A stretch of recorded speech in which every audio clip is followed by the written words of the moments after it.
Good evening. My name is Bill Crawford. I work for Sunrise Medical Laboratories, a laboratory located here in New York that does a tremendous amount of testing for COVID-19. COVID-19, as you know, is the great pandemic that has taken over all of our lives. It is critical as part of the eradication of COVID-19 that we diagnose all people that have it. This is where laboratory testing comes in. In addition, it's important that we test for the antibodies to COVID-19 so we determine who has some level of protection and will allow them to return to normalcy at some point in the future. This evening, we're going to follow the life of a specimen for COVID-19 from its creation through the laboratory. Medical laboratory testing is used to both diagnose and monitor COVID-19. As I mentioned before, to diagnose COVID-19, you need to get a specimen taken by a nasal swab. I am sure all of you have heard on the news that there's a shortage of nasal swabs. So even if there's the ability to test for it on the instrumentation, without the ability to create the specimen, there's an inability to actually do enough diagnoses and do enough testing on the population. This shortage of swabs not only exists locally here in New York, it exists regionally here in the eastern United States as a whole, and in the entire world. So in order for us to do enough testing, laboratories need to have enough swabs. Luckily for Sunrise, we do have enough swabs, and we are able to get those to the healthcare professionals here in New York and the Northeast in order to take the first step. The second test, which is for antibodies, is done on blood. And for that, you need blood that's drawn into what amounts to be a transportation tube. Luckily, there are lots of those, and they will not prove to be a problem as we go forwards in terms of being able to supply physicians and hospitals with enough tubes to do the antibodies. The third key piece here are the scientists and medical people that take the results, interpret them, and finalize a report for clinicians. Results are just not automatically generated by a machine and go out without being reviewed by an accredited healthcare professional. They need to. And that's where the scientists and the MDs become such a critical part of helping us with the COVID-19 pandemic. The life of a COVID-19 specimen begins with its acquisition. Nasal swabs and the acquisition of the specimen must be done by an MD or a nurse practitioner here in New York State.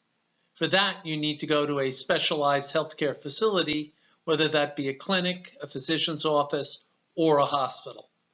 There, they obtain the swab, put it in a special transport media, and prepare it to leave for the laboratory.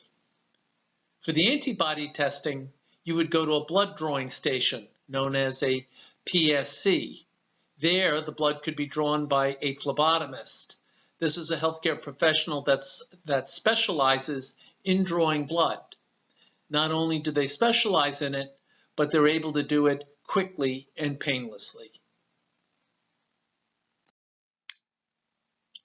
At the end of the day, and all the specimens have either been drawn or taken, a courier comes from the laboratory to pick them up.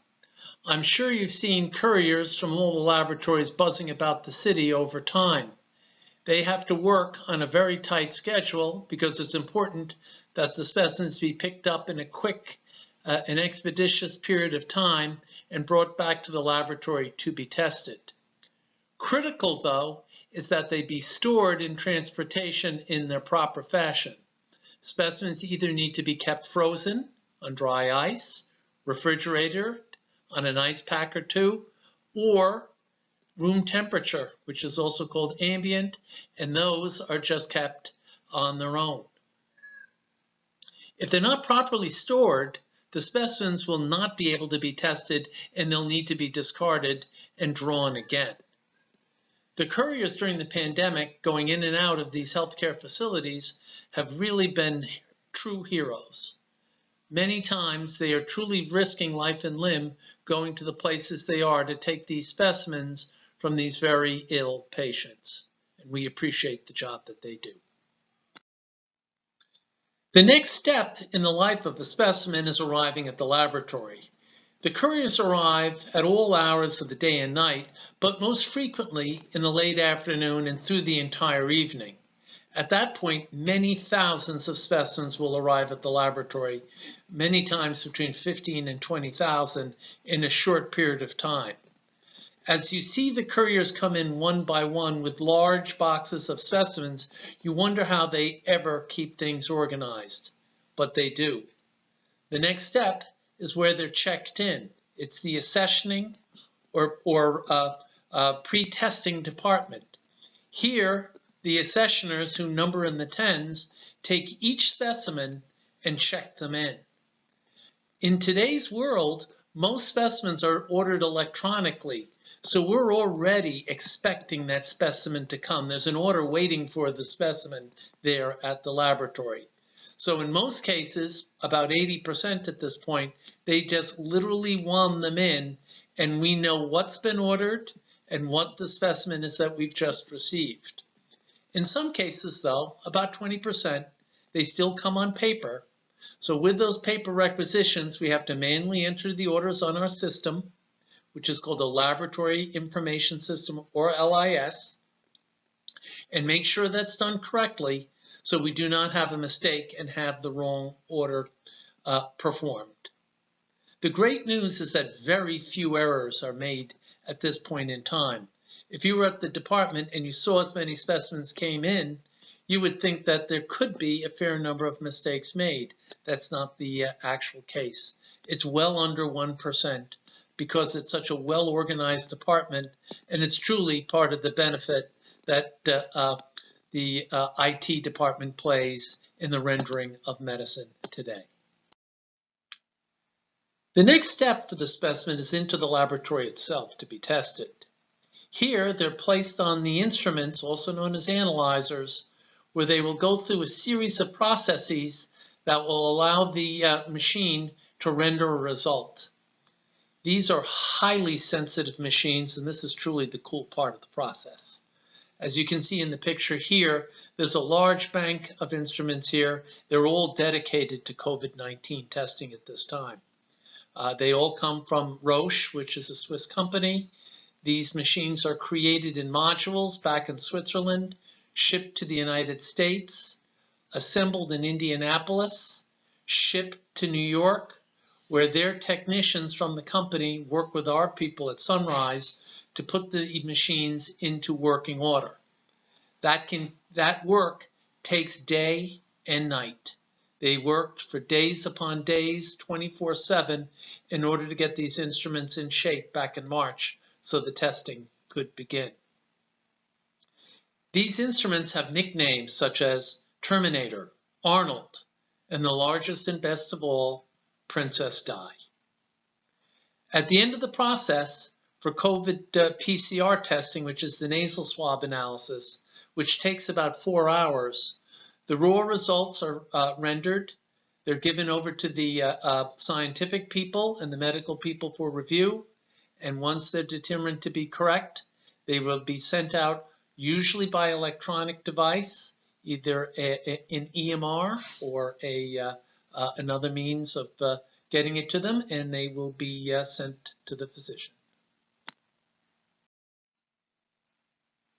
As you've heard throughout my presentation, there's a major role played by the scientists and the MDs in the COVID-19 pandemic's diagnosis and monitoring testing program. Typically, for an instrument and a program to come to market, our governing body, the FDA, takes about 3 years in order to approve a new instrument and a new methodology. Because of COVID and its drastic effect on the public, This 3-year process was shortened to about 8 weeks. So we're in very unusual territory in that regard, which also means that the professionals that you have at your laboratory have an extra level of oversight that they need to achieve to make sure everything runs well. They have literally scanned everything that comes in, making sure the machines are properly calibrated, which is another word for adjusted, so that they're operating well and they're operating accurately. Unlike other analyses where we give the machines downtime, and sometimes they only do an analysis for a period of 2 to 3 hours a day over a course of 5 or 6 days, because of the need to do so much testing for COVID, these instruments are operating 24/7. They get some downtime on Sundays, not to rest, but just to be maintained and go through their weekly maintenance, but then they're back up again, working as hard as ever. The MDs are scanning the results, making sure that everything makes sense and is in good working order. They also play a major role advising physicians who have a large number of questions on COVID. Why? They weren't trained on treating it. This is new for everybody, and they need to have the most up-to-the-minute information and advice from the professionals at the laboratories who are spending all their time working with COVID. Hopefully now you understand what goes into the life of a specimen and understand that it's a finely tuned process from beginning to end, and now can gain some recognition for why it is so important in the COVID-19 pandemic that laboratory testing be done in order to help us get past this very trying time.